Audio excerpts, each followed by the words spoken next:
All right. Happy Friday, everybody, and welcome to another future-focused weekly update where I am committed to keeping you 10 steps ahead of what's going on at the intersection of business, technology, and the human experience. I've done all my testing this week, and guess what? I did not mess up my microphone 2 weeks in a row, so I'm excited about that. Once again, this week, I have far more things that I would like to get through, that I'd like to go through than I will have time for. But I'm going to get through some of the biggest ones. And actually, two of them were really a recent shift that I didn't have on the list. But given some of the development in this, I felt obligated to talk about these. So I've got 4 on the agenda. We'll see if I get through more than that. We'll see how it goes. I doubt I will. If anything, I might even have to cut it back. But for those of you who watch, listen this, if you benefit from it, it would mean a ton to me if you shared this with someone else, if you gave it a review or a rating, just to help others find it, would mean the world. And but that's all I'm going to say on that one. So I want to get right into this. The first one, I think, is, to me, it was just kind of a cool, exciting development. I've got a lot of mixed feelings on it. So if you read the description, you might have seen pollution vacuum.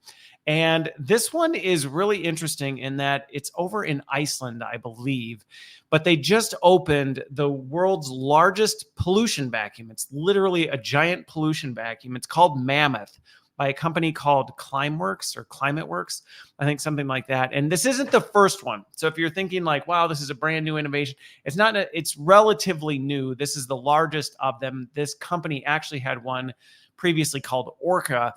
This one is 10 times better, but literally it is exactly what it says it is. It's a giant vacuum cleaner building that literally sucks carbon out of the air, then uses a process to break down the carbon and either repurpose it or actually shove it deep down into the earth where it can then turn back into rocks. So pretty cool, I think, in terms of what it does. This plant in particular removes 36,000 tons a year of carbon from the atmosphere, which is roughly 7,800 cars worth, if I'm remembering the statistics right.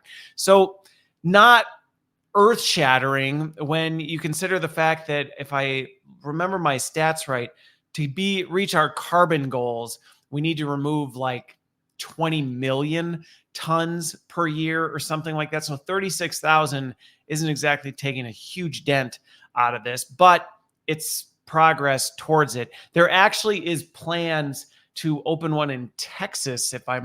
I believe it was where I was reading. There's another one of these opening in Texas that actually does 500,000 tons of carbon per year. So this isn't this unique one-time thing. One of the things that I thought was pretty cool about this, though, was this one is actually, so Mammoth, this one by Climateworks up in Iceland, is actually powered by geothermal energy. So it's using clean energy. I know there was some other examples of this that were not, and it was kind of took a lot of heat because it was like, well, this is just a giant power suck that, yeah, it's pulling carbon out, but it requires so much carbon to power that, is it really even balancing itself out? So this one was actually using clean energy, but they're relatively expensive. They're very power hungry, as you can imagine, running these giant vacuum cleaners, sucking the air in from the outside and doing this kind of stuff. And, there's another one that, again, depending on what you Google and what you find, you'll find that this technology has taken some heat because there is another company that's doing something similar. That what they're doing is, there's more than meets the eye. They're actually sucking in this air, pulling carbon out of the air to jam it down into the earth to improve the way that they can get more oil out of the ground, which is already a limited resource. So it's a little one of these, like, are you really trying to benefit the planet, or are you trying to make it worse type thing? This is not that case. Climateworks is not doing any of those things. As I was watching and reading more about this, I've got, like many things, I have mixed feelings on it. It doesn't really matter where you are on the political spectrum. I think we can all agree that we would benefit from doing more to care about the planet and reduce our carbon emissions. Where you sit on there, I think everybody can agree, and I think we should. all agree that, hey, we could be doing more because we are putting out a ton of garbage. We're doing a ton of stuff that is not necessarily in our best interest. And it's easy to go, well, it's not affecting me. But if we think beyond the end of our own noses to the future generations, our kids, our grandkids, this kind of thing should be a net positive for us. We all should be looking for ways that we can do a better job of, as my grandfather always said growing up, leave the campsite better than when we got there. And so to me, this was again, the healthy criticism of, hey, how are we powering these things? How are we making sure they're actually beneficial? What are we doing with that carbon to make sure that we're not actually causing more problems with it? And from what I could find on this one, particular, this company and their mission on how they're doing it, I was actually really impressed. And so something like this to me is a really exciting advancement. It's a really exciting innovation. Do I think we're going to magically clean all the carbon out of the air by 2024? No, these things take time.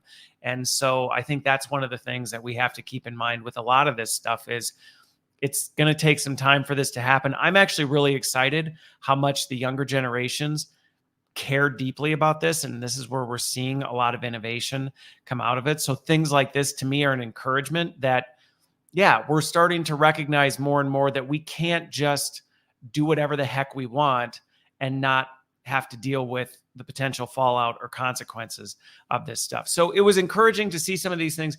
My caution, my hesitation on this is what I know about human behavior.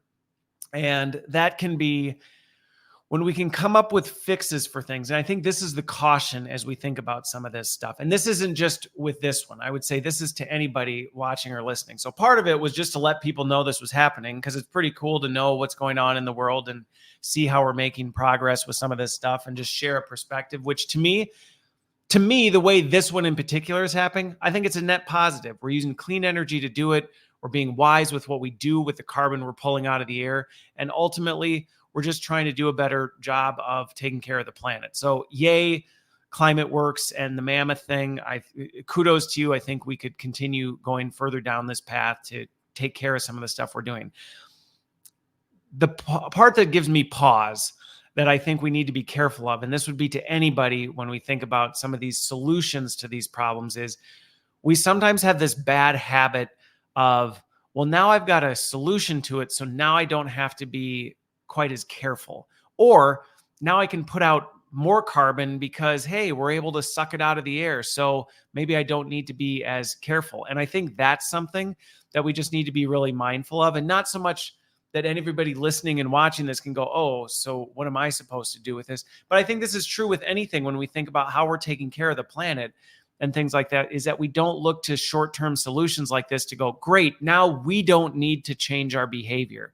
So to me, as I see this as a net positive, I don't see this as, great, we've got this, now let's just keep going with everything else the way we're doing. I think some of the efforts around the globe right now to reduce our carbon footprint, to reduce the amount of carbon we're putting out into the atmosphere, I think that's phenomenal, and we need to continue doing that.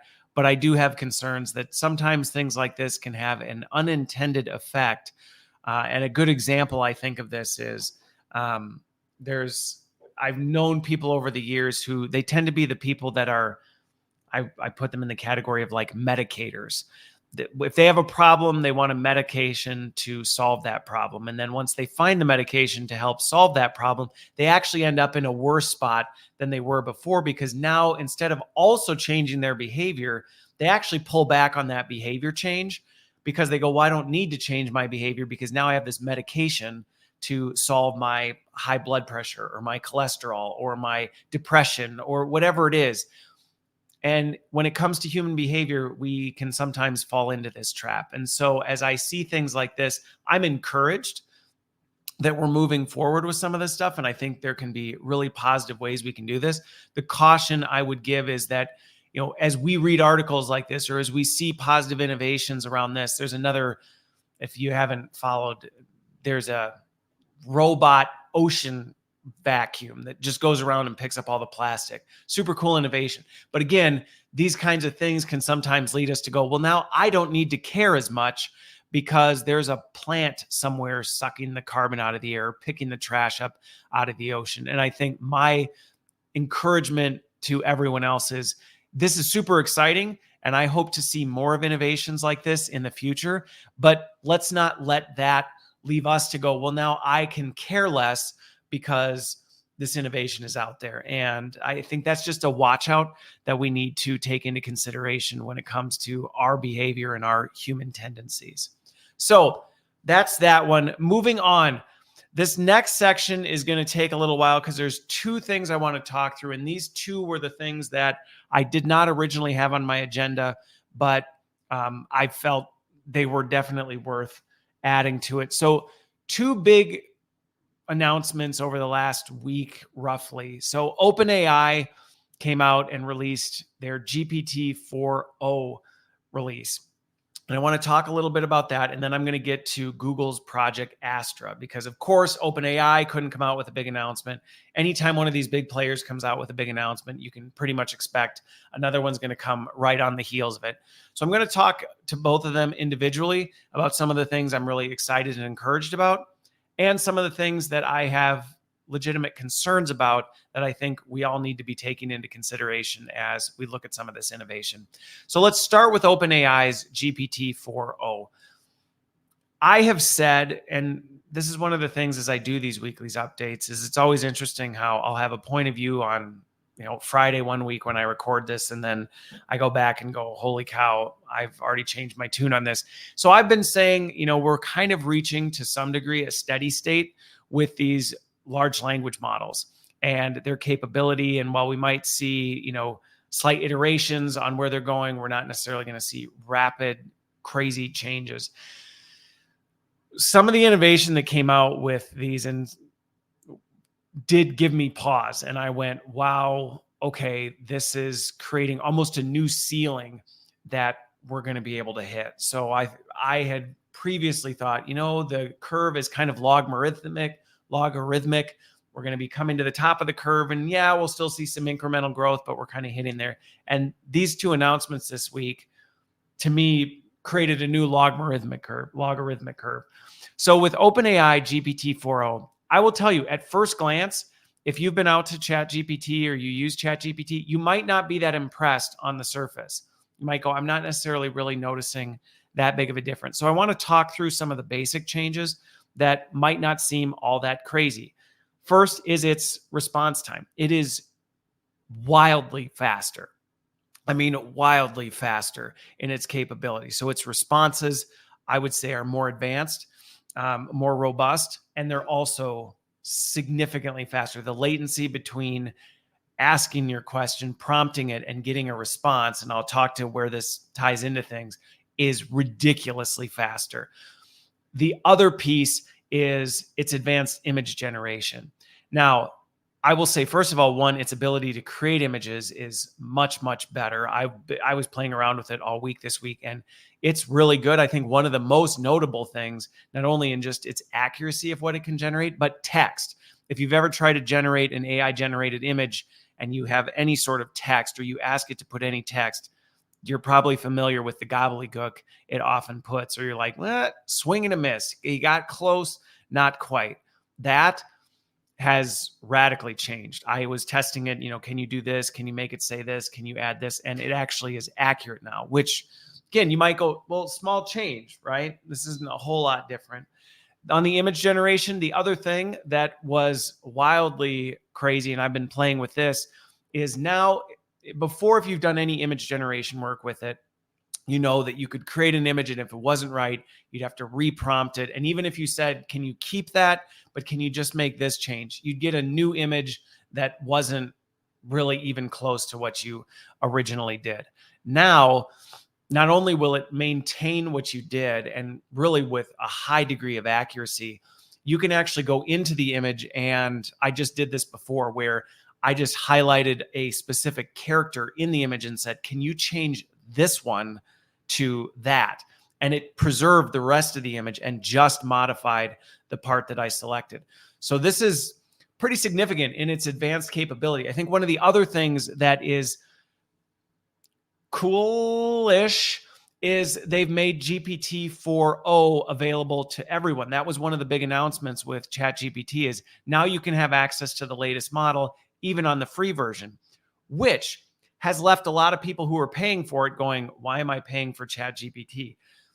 Granted, there is some advanced capability, greater token lengths that you can use, and you can have more conversation with it without it saying, you've timed out type of a thing.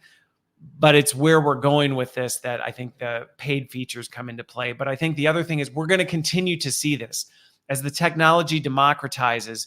We're going to start to see it go more and more free. We're all going to have access to this. And that's a mixed bag in terms of what that means. Now, those functionality pieces that I shared with you, that's not the stuff that gave me pause and made me a little unsettled as I, had some restless sleeps this week. Because at the end of the day, if you're someone who is using ChatGPT and you're going in and you're asking for things and you want quicker responses, more accurate responses, if you're using it for image generation, you're like, this is great. This is all good, right? And free to everybody. How could anything be wrong with that?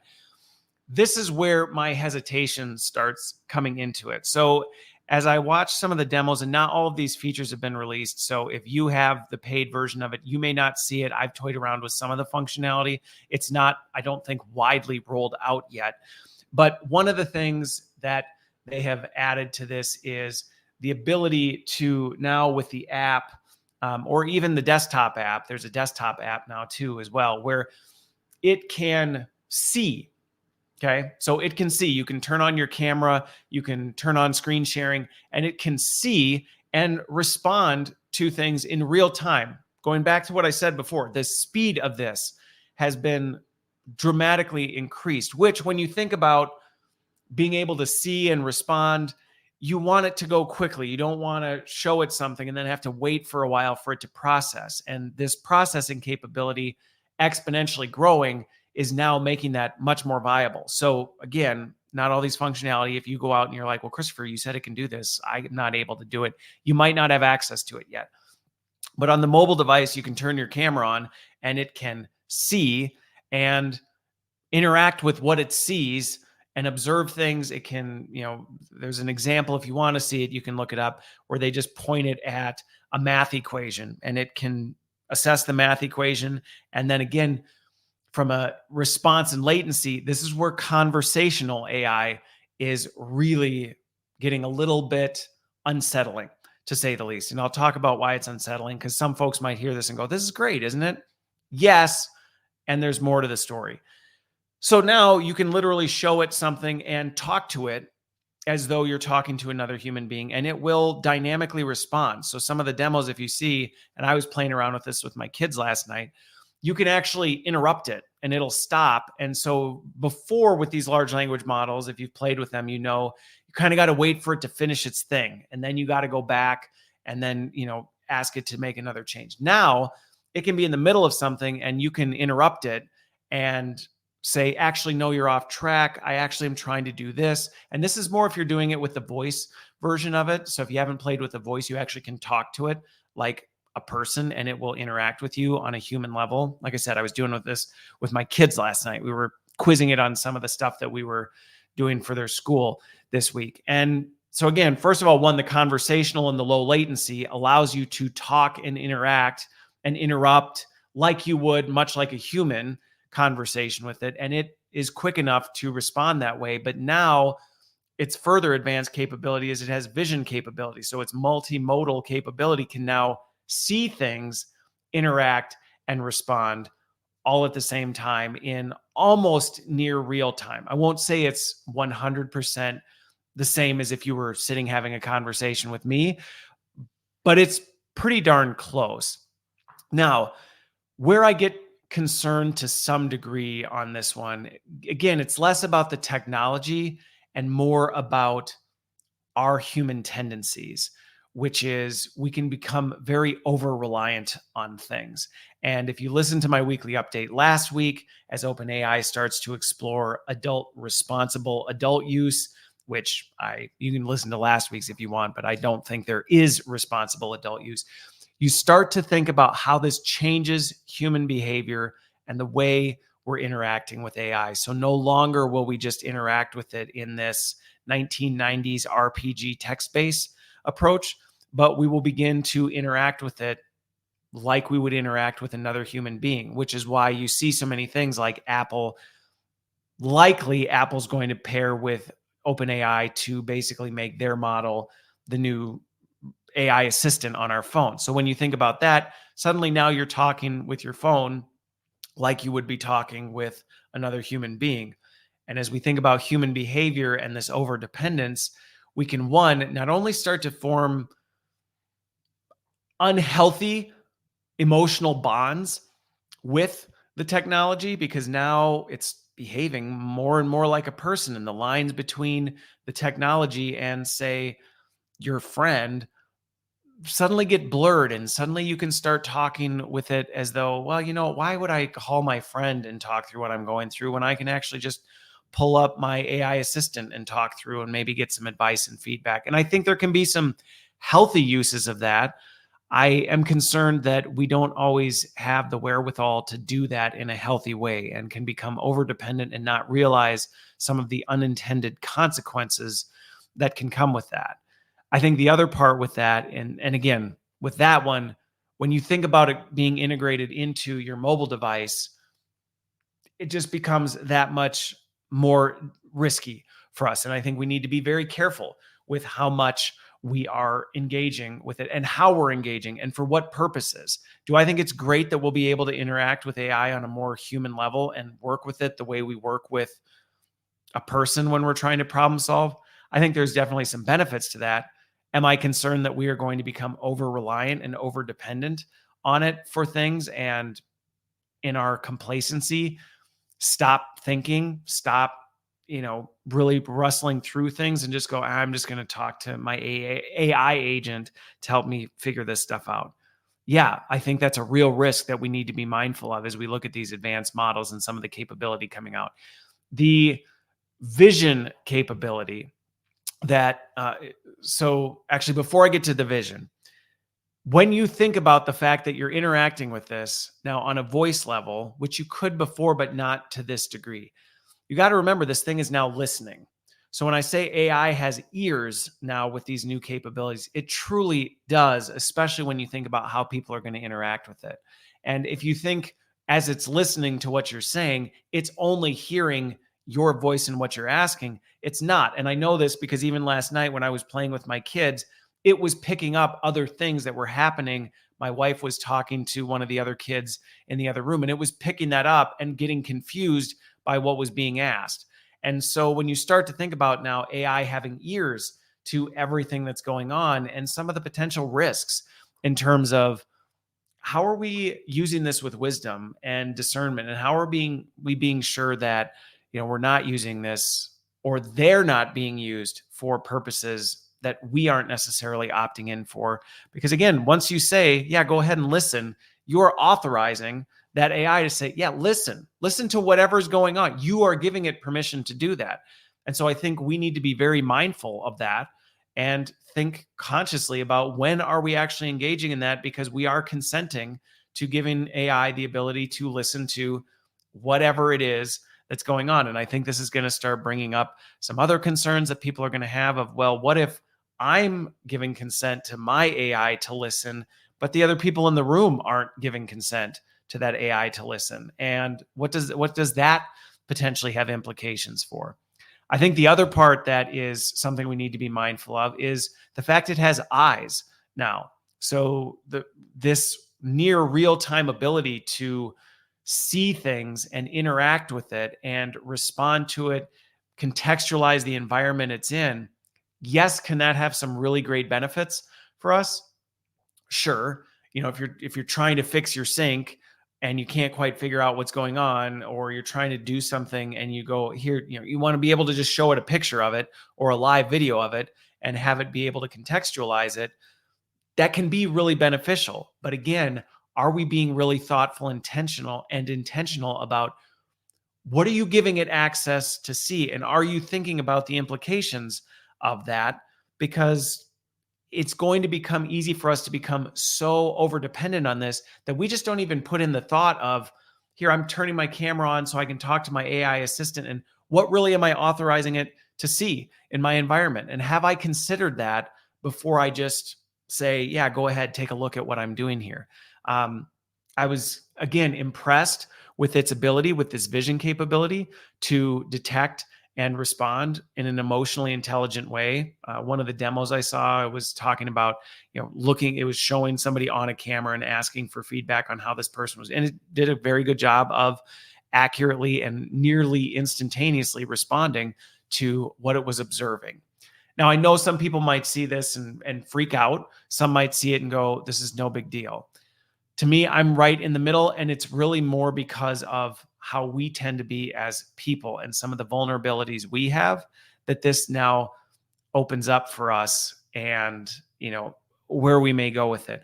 I think the other thing, and then I'll transition to the Google Project Astra, is that it sounds great that they say, hey, this is wonderful. We're making this free to everyone. We want everybody to have this advanced AI capability. We're making it free to everyone.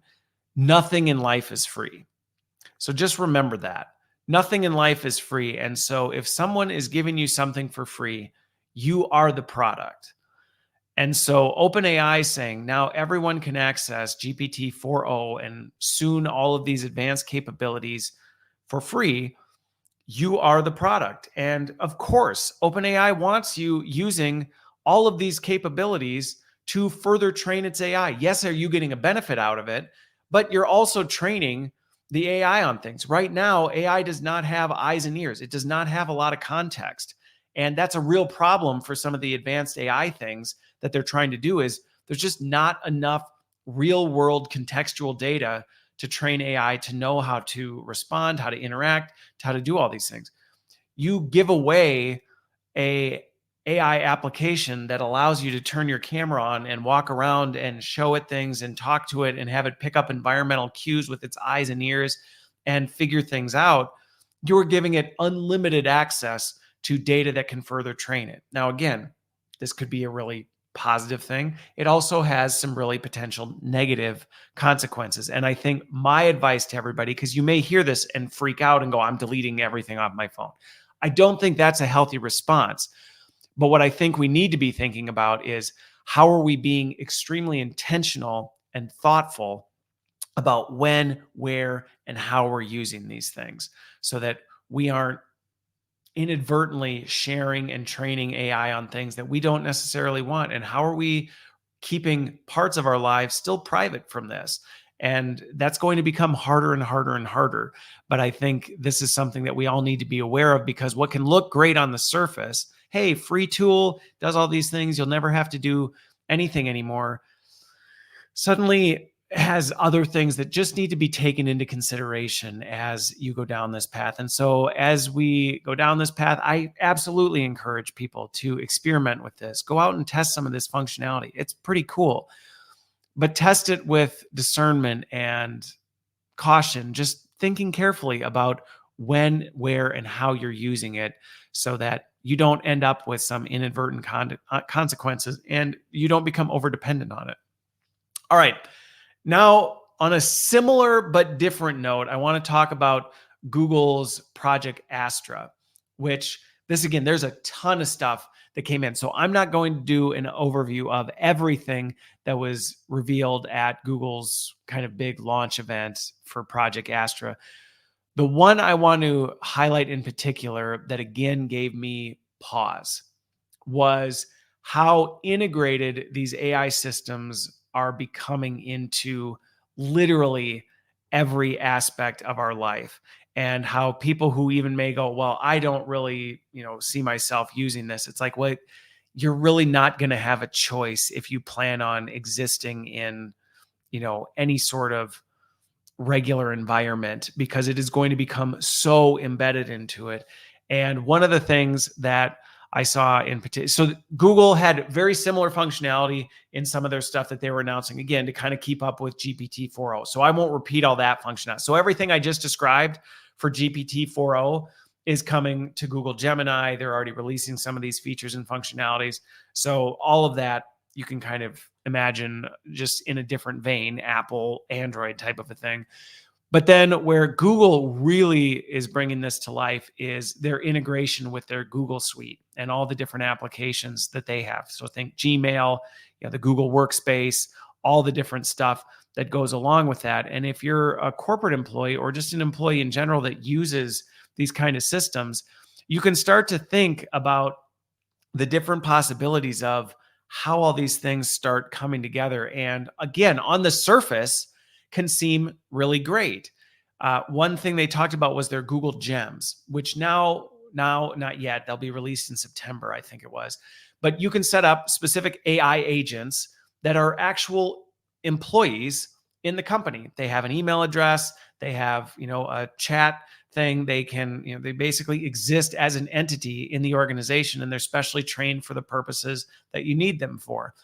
And you can now integrate them into everything. You can copy them on all your meetings so that they can attend any of the meetings that you're at. They can see, you can copy them on all the emails that you have. You can copy them on, you can include them in group chat threads, things like this. And then at that point, you can ask it for things, hey, what was the summary? Where are we on this project? Can you pull all the details and summarize all of this for us?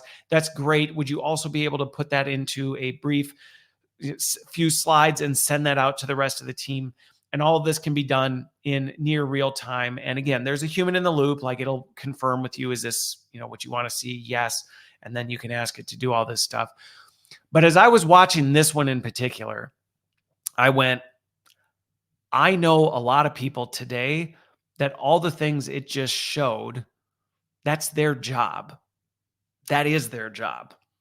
They are hired into companies to do exactly everything these Google Gems were doing.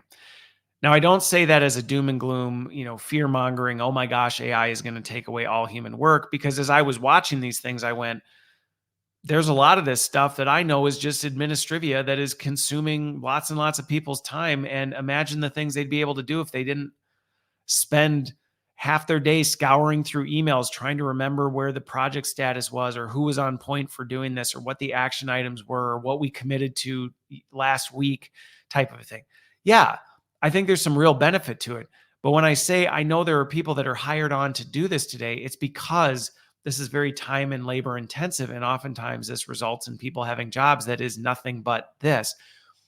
Where it's concerning is, again, going back to human behavior, we are often very resistant to change. And we often far overestimate that what we're doing today is the value we provide to our organizations, to our families, to whatever. So we think, oh, I do these things, and that's what inherently makes me valuable. So when things come and threaten to change that, we get very protective and defensive. And instead of going, hey, my job was the PM of the group and I did nothing but scour through emails and translate them into PowerPoints, guess what? Now I don't need to spend as much time doing that. Now what I'm going to do is I'm going to use AI to help me do that. I'm going to offer a higher service level, or I'm going to spend more time with the people that are on the projects to dig deeper into what they're trying to accomplish. I'm going to try and look out for risks that others may not be. Instead of doing that, there can be this perception of, well, that's what I do. And we can get stuck in this rut of complacency. And it's very much, I am very concerned that there will be large swaths of people who will be similar to that person. And we've all seen and experienced this person on the team. And if you haven't, it was you. But we've all seen and experienced this person on the team that is, not adding value to the team, toxic to the team. They're continuing to get that feedback, but they just don't want to listen to it. They just won't change. They won't, adapt their behavior. And then all of a sudden, 3 years later, their boss calls them in, and HR is sitting there and they say, thank you. We appreciate everything you've done. Unfortunately, we're letting you go. And they're completely shocked. It's not shocking to anyone else, but it's shocking to that individual. And as I was watching some of these capabilities with how Google is so deeply integrating AI into this, and then thinking through all the people I know where I go, that is your job. That is what you spend 50, 60 hours a week doing every week. And AI can do this more accurately and provide a higher level of service. You can automate all this stuff. I am concerned that there are going to be a lot of people that, if they don't change, are going to be at a high risk of being obsoleted. And so I don't bring this up to scare people or make them afraid or sit and worry about, do you think, I've talked about it before. If you've listened to my other human updates, I don't think it's helpful to tell people that AI is coming for all human labor. Because personally, as I was watching all of these things, I was sitting here imagining, oh my gosh, I know all the things I would look forward to doing with the time I had that wasn't spent on some of this stuff. But I know that that is not necessarily the average response. And so for people out there who watch and listen to this, who, or you are somebody who you see this in the people around you, this is an opportunity to really push and encourage people to say, you really do need to focus on this. You need to think about the work you do and the contributions you make and how you're going to adapt and what are you going to do differently. Because if your job was to put the PowerPoint together and keep track of the meeting notes and send out, to-dos to everybody on the team, that's not going to be needed anymore. And in the past, there were ways that this could be automated, but it was not terribly accurate. And when I was watching all the things that this advanced AI could do, and some of the things that you think about, all the things I described in GPT-4o, which I said is also coming to Google, you think about that real-time human interaction, the ability to adapt and get a very precise change to what you need, the ability to do this at scale, and all this other stuff. You start thinking about all of that and then start translating that into where does that happen today? You can start to see why the risk of job disruption is so significant to a lot of people. And your attitude towards it is going to depend on whether you say, well, that stuff is the stuff that I do and I don't want to give that up. Or if you go, awesome, I have this other huge list of things that I would much rather do, and I want to spend my time doing that. So thank you for letting me know about this. I can't wait, and I look forward to adopting these things so I can shift.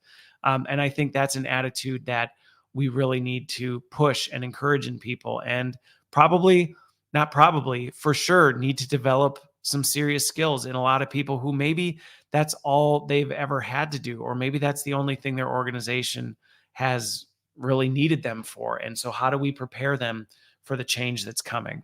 Now, for anybody who may listen to this and be a little bit unnerved or disturbed by this, I will be the first to admit that many of the things that I get unsettled about, it's a few years in coming.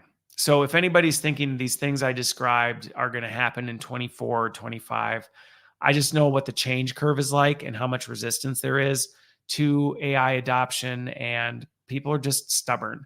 So some of this stuff is going to take a while to actually get there. I would say, it's probably 3 to 5 years before we really start to see the full effects of this, but the technology is already there. So anybody who's out there thinking that, oh, well, AI can't do this, go watch the Google Project Astra reveal, or go watch a deep dive into GPT-4o and what it's capable of. And you will very quickly start to see the tech is here. It can do this stuff. The only thing slowing it down is really our willingness to adopt it.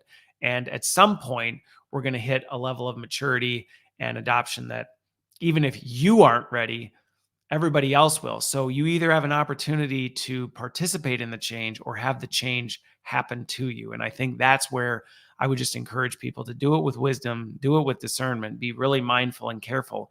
But if you are not actively thinking about some of this stuff and looking about how your job will change and what you can be doing and how you'll be spending your time elsewhere, you need to right now and not wait. Otherwise, you'll be scrambling and you'll be behind the gun. And I don't ever want to see anybody in that position.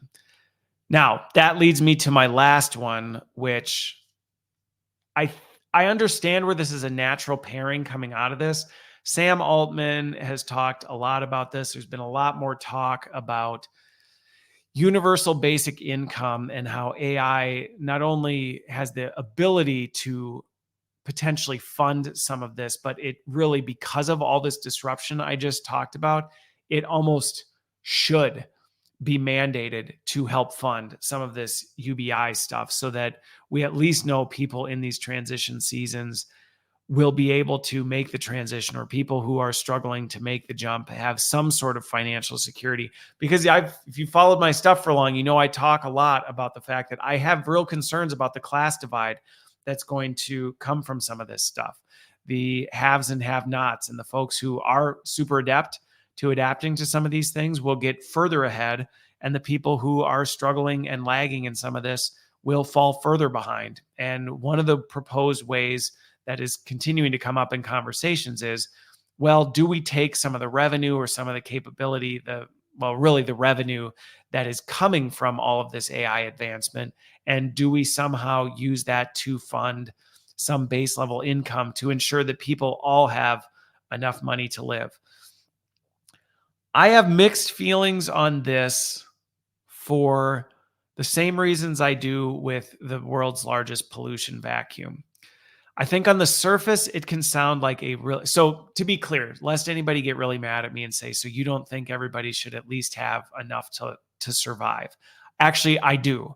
I think it would be phenomenal if everybody had enough to survive and did not have to worry about being unable to provide for themselves and their family. Where I get concerned as these things start to move forward is, in theory, that sounds really easy. In practice, it's far more complicated than it really ends up playing out. And I don't know how this would all come together. And because again, when I think about universal basic income, okay, in theory, yes, I think everybody should not have to worry about, will you be able to survive if you were unable to work? I think it would be phenomenal if we got to a point where that was not the case. You didn't have to worry about that. The challenge is people's definition of what is enough to survive. We're never going to get a straight answer on that. My definition is going to be different than yours, than the guy next door to me, than the girl down the street. Like, everybody is going to have this different definition. And we're often terrible at distinguishing between what we need and what we want. Everybody might say, well, we all need a new Tesla. Well, do we really need do we even need a vehicle type of a thing? And certain people's circumstances are going to require things that are slightly different than someone else's. So you start thinking about, there's not this one number that we can get to and just say, hey, if we could just get everybody to have at least this much money, we'll be fine, because that number doesn't exist. And so I think trying to get to this is very difficult. I think the other thing with it is, going back to the pollution issue, we do run into the risk of, okay, well, if we create an environment where you could survive without having to work, does that incentivize people then to not work? Because, well, I don't need to. Now, I will be the first to say that on one side of the political lane, I think there is far too much of a discarded attitude towards this, and thinking that, well, if we just give people things, they'll just exploit it and take advantage of it, and they won't want to work and they'll sit around. I don't think that's helpful. And if you've listened to some of my previous stuff, people actually, the vast majority of people, want to be a valued contributor to society. So some of this paranoia of, well, if we come up with universal basic income, everyone's just going to sit around and do nothing. I don't think that's necessarily the case, but I do think we need to be mindful of, if universal basic income just makes it such that you can live a super comfortable lifestyle and not do anything. I mean, even myself, I'd be like, well, do I really want to go through all the hassle of some of the things that I deal with? So it's a real human behavior situation that we have to deal with. But I don't think that means we should avoid it altogether, because going back to some of the stuff I talked about with AI disruption, I think there is a significant risk. There are going to be large numbers of people who are significantly disrupted by AI and who are going to really, really, really struggle to adapt. And I don't think it's going to be permanent. I think over time we'll close that gap and we'll adapt and we'll adjust.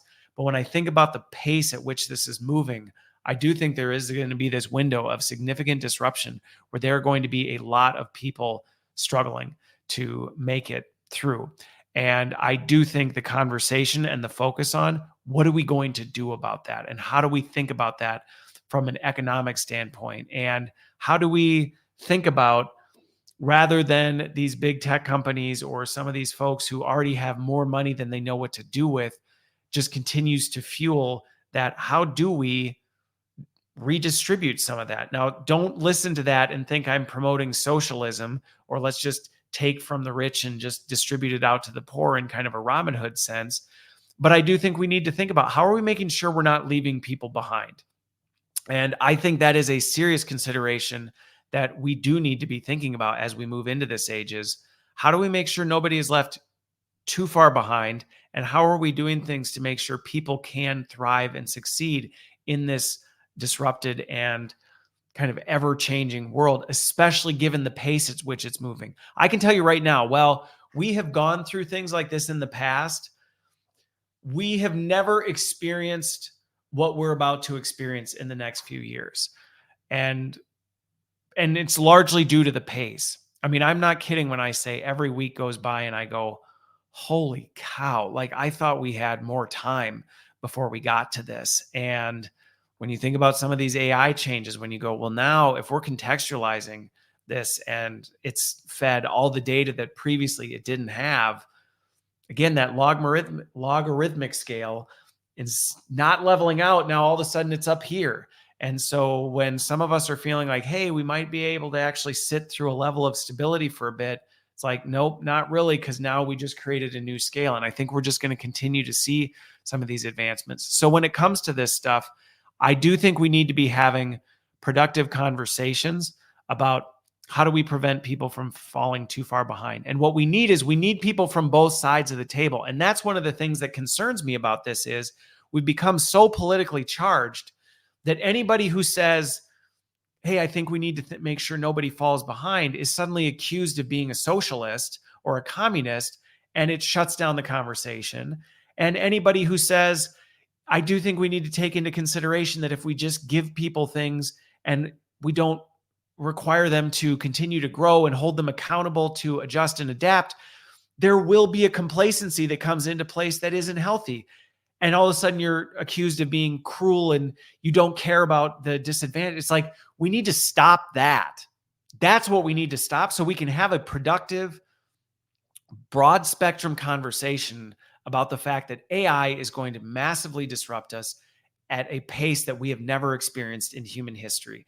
So what do we do to go through that in a productive way? How do we hear from both sides of the aisle and figure out what is a healthy way of approaching this? How do we make sure we're providing some infrastructure and support for people who are going to struggle with this? I know some really great people in my life that, again, when I was watching some of these, I'm like, they've spent the last 20 years doing this. And I don't know that they are prepared to upskill themselves. And they're not at an age where they can just say, you know what, I'll just retire. But they also aren't necessarily in a position where they can just go, great, run me back through all the master classes I need so I can radically, completely change everything I've ever done in my professional life. What do we do about those folks? What do we do about the mental health and the wellness of people who are already stretched thin, and now we're going to stack this on top of that? How do we make sure that they don't need to worry about, oh my gosh, if I don't figure this out, I'm going to starve to death or I'm going to lose my house?